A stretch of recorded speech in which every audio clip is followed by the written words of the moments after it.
Pasca putusan sengketa Pilpres 2024 di Mahkamah Konstitusi yang menolak seluruh permohonan pemohon baik dari paslon 01 dan 03 membuat Prabowo Gibran tinggal selangkah lagi ditetapkan sebagai dua pimpinan tertinggi di Republik ini. Dalam pokok permohonan, menolak permohonan pemohon untuk seluruhnya. Ditemui selepas putusan MK di Rumah Kertanegara Jakarta, Prabowo mengaku bersyukur sengketa sudah selesai dan ia akan fokus pada persiapan penetapan presiden dan wakil presiden terpilih di KPU pada Rabu mendatang.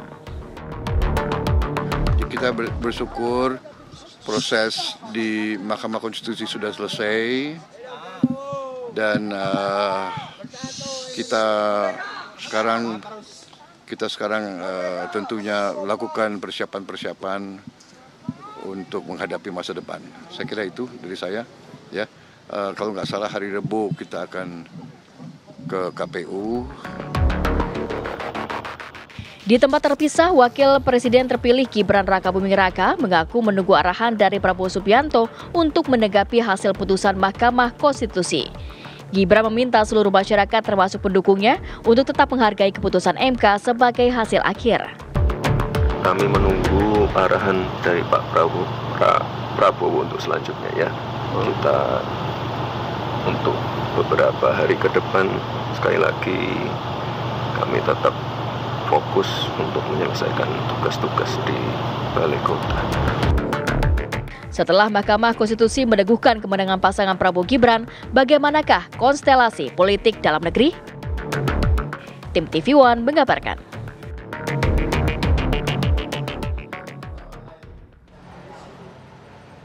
Ya, pemirsa, Mahkamah Konstitusi sudah ketok palu Prabowo Gibran Presiden dan Wapres terpilih. Dan untuk membahas bagaimana kontestasi politik pasca putusan MK, sudah bergabung bersama kami Mas Hanta Yuda, pakar politik atau Direktur Eksekutif Poltreking. Assalamualaikum, selamat siang Mas Hanta. Waalaikumsalam, selamat siang Vena dan Ana. Oke, Mas Hanta, kemarin kita sudah sama-sama saksikan putusan dari Mahkamah Konstitusi yang secara langsung bisa dikatakan bahwa Prabowo dan juga Gibran ini sudah sah menjadi presiden dan juga wakil presiden. Tapi kalau kita lihat, Mas Hanta, ini dari dua kandidat, baik itu dari kubu 1 dan juga kubu 3, sudah menerima sih, tapi kelihatannya masih malu-malu kucing. Seperti apa analisa Anda, Mas Hanta? Ya, Vena, kalau keputusan MK tidak ada pilihan, menerima atau tidak menerima harus menerima karena dia final dan mengikat. Dan apapun menurut saya kita tetap harus menghormati pilihan dari 01 dan 03 dalam konsensus Pilpres yang kalah. Mereka melakukan gugatan dalam bahasa hukum atau melakukan perlawanan dalam bahasa politik terhadap hasil keputusan KPU itu jalurnya konsesional. Jadi koridor demokrasi, mengikuti mekanisme demokrasi. Meskipun ada dua sebenarnya wacana, satu lewat MK sudah diputuskan sifatnya final dan mengikat, berarti mengokohkan kembali keputusan KPU bahwa 02 Prabowo Gibran terpilih menjadi Presiden Wapres terpilih. Nah, yang kedua ada jalur politik yang wacananya mungkin kita akan bicara pasca keputusan MK, yaitu jalur di DPR, jalur politik yaitu angket. Itu bisa jadi akan muncul wacananya bergulir, meskipun sejak awal saya mengatakan dia akan layu sebelum berkembang, sulit terrealisasi. Nah, kalau kita bicara pasca keputusan MK, peta politiknya, Vena, saya membaginya dalam dua fase nanti. Karena fitur kekuasaan itu akan bergeser. Yaitu hari ini sampai dengan 20 atau 21 Oktober 2024 mendatang di mana kabinet baru terbentuk. Dan pascanya. Apa yang membedakan? Yang membedakan adalah siapa yang memegang fitur kekuasaan politik, kekuasaan ekonomi, dan kekuasaan hukum di konteks negara kita. Yaitu dari Pak Jokowi dan Pak Prabowo. Nah, dinamika ini berpengaruh. Satu, ketika masih Pak Jokowi yang berada di pusat sentrum kekuasaan, nanti bergeser ke Pak Prabowo. Nah, petanya per hari ini tentu kita tahu kalau secara de jure, secara di atas kertas, koalisinya kan besar sekali. Di luar PKS semuanya di dalam pemerintahan. Tetapi di atas kertas begitu, tapi realitasnya beda.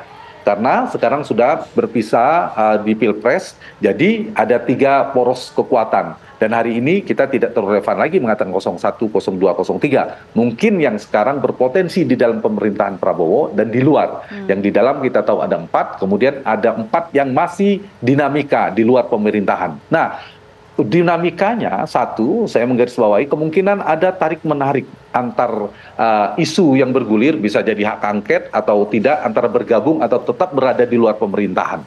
Jadi ada 4 partai di dalam, ada 4 partai yang masih di luar. Masih itu artinya masih punya potensi berada di dalam.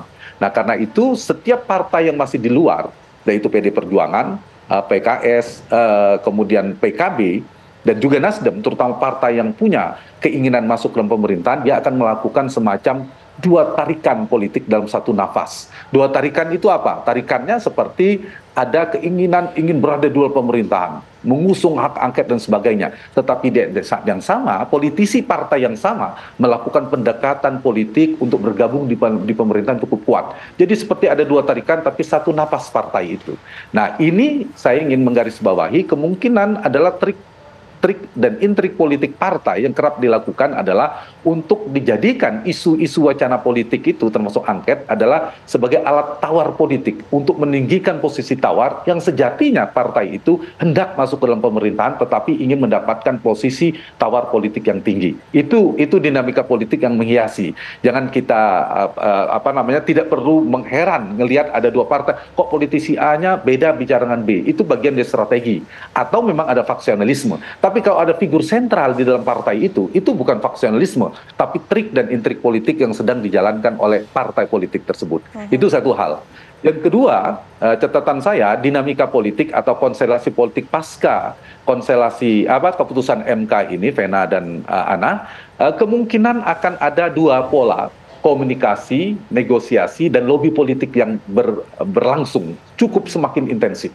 Kenapa saya mengatakan semakin intensif? Karena 2 pihak.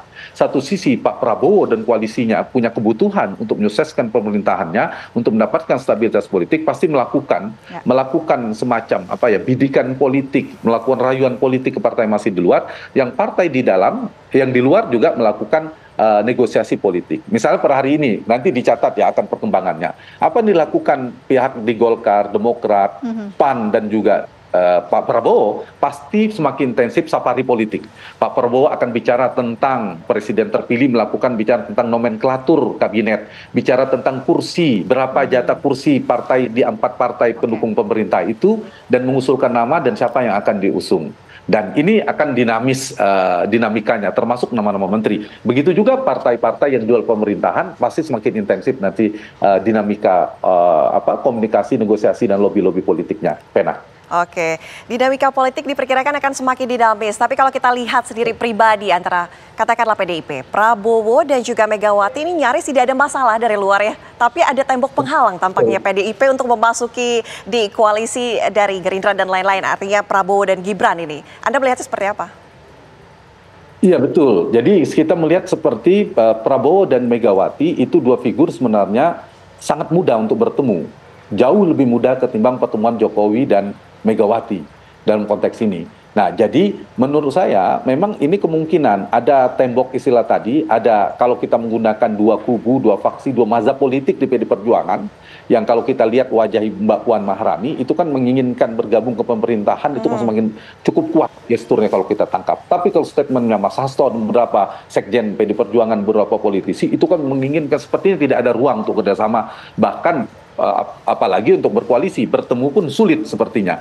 Nah, tapi kita melihat perkembangannya pasca ini, menurut saya potensi pertemuan itu semakin terbuka. Yang menarik adalah Vena dan Ana, kenapa sih Pak Prabowo relatif lebih membidik PD Perjuangan dibandingkan partai-partai lain, 3 partai lain yang di luar pemerintahan? Menurut saya ada 3 ini yang sedang dibidik. Satu, karena ini ada pertemuan dengan Megawati dan PDI Perjuangan itu memiliki muatan rekonsiliasi yang lebih komprehensif. Jadi kalau bisa bertemu, apalagi PD Perjuangan bergabung, itu semangat rekonsiliasinya kuat. Stabilitas politik dalam kacamata, dalam pikiran Pak Prabowo dan koalisinya, semakin sudah mencair. Meskipun itu tidak otomatis, bukan kebutuhan yang mendesak sebenarnya. Yang kedua, ini bisa memperkuat koalisi. Sekarang katakan 48-50%, 4 partai di dalam pemerintahan. Kalau PD Perjuangan yang hampir 20% itu, 17-19% kursinya, bergabung pemerintahan, berarti kan menjadi 69% dalam hitungan saya. Ini sudah lebih dari cukup untuk membangun koalisi, sehingga semakin mantap Prabowo dan pemerintahan yang ke depan. Meskipun tidak harus dengan PD Perjuangan sebenarnya, tanpa PD Perjuangan pun pemerintahan bisa berjalan, bisa stabil, ada partai-partai lain, satu saja dibawa gabung sudah bisa sebenarnya. Nah yang ketiga, dugaan saya ini juga penting, tetapi mungkin terlalu cepat untuk membicarakannya, adalah Pak Prabowo punya kebutuhan untuk mengelola bandul politik di internal koalisinya. Jadi besok Vena dan Ana, mungkin terlalu jauh saya bicara, besok pemerintahan Prabowo Gibran ini ada orang-orang kuat menyertai Prabowo. Ada Pak Jokowi terutama, ada Pak SBY, kemudian ada Pak Surya Paloh dan lain sebagainya. Oke. Nah begitu ada Ibu Megawati bergabung, maka orang kuat semakin banyak, bandul keseimbangannya akan terbentuk dalam Mas Hanta, tapi begini pertanyaannya, siapa yang kemudian bisa membuka jalan untuk rekonsiliasi politik antara PDIP dan juga Prabowo Gibran ini? Tapi nanti ya Mas Hanta dijawab, usai jeda, kami harus jeda terlebih dahulu pemirsa. Kami kembali sesaat lagi.